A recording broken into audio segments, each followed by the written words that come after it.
Limits and derivatives. In the miscellaneous exercise we completed 18 questions. Now we'll find the derivative for the 19th one.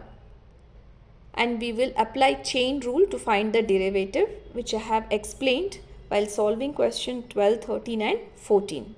But let us revise once again.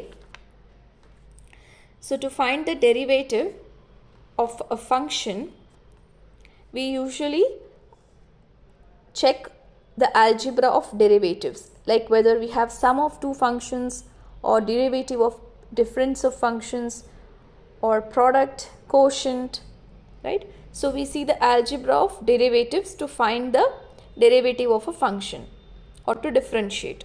Thus, apart from like plus, minus, multiplication and division, there is one more situation where one function will be composed of the another function. Like they are clubbed here. We don't have plus, minus, like that. One function will be composed of another function. So here we have two functions, outside and inside function, right? So you will differentiate the outside function and then you will differentiate the inside function. All the functions of this form, which is known as composition of functions.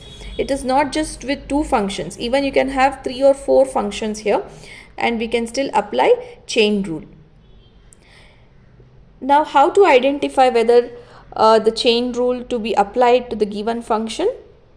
Suppose if you observe here sine to the power nx. So here we don't have anything like addition, subtraction or like that. Here the two functions are clubbed. What are the two functions they have clubbed here? That is one power function, see x to the power n, x to the power n, and the bottom you have a sine function. So we don't have addition, multiplication, subtraction or division of these two. Here the two functions are clubbed, right, composed with one another. So when you have a function of this form, you have to apply chain rule to find the derivative. That is to find f dash of x, which is also denoted as d by dx of f of x. So we will apply chain rule to find the derivative of this function. But for that we have to identify which is outside and which one is inside function. So the power function will be the outside function and the trigonometric function in the bottom will be the inside function. So first we will differentiate the outside and then we will differentiate the inside function. So let us label. Let f of x is equal to sine to the power n x. To find f dash of x, we will differentiate.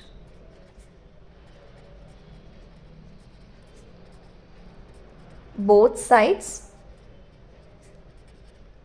with respect to x, we have d by dx of f of x is equal to d by dx of sine to the power nx. So we will apply chain rule.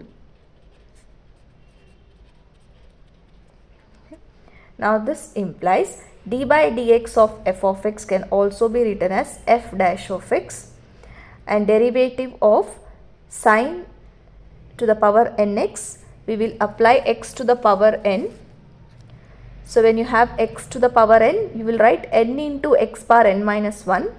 So we will write n into, but we will not write x here because in the place of x we have trigonometric function which is sine x, and above that in the exponent we have to write n minus 1 into. Now we will differentiate the inside function d by dx of sine x. So once you have differentiated the outside function, you should not write once again.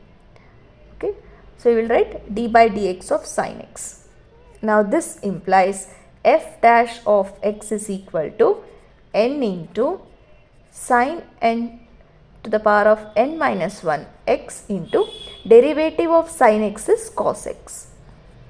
So this is the derivative of the function sine to the power of nx. So we completed the 19th one.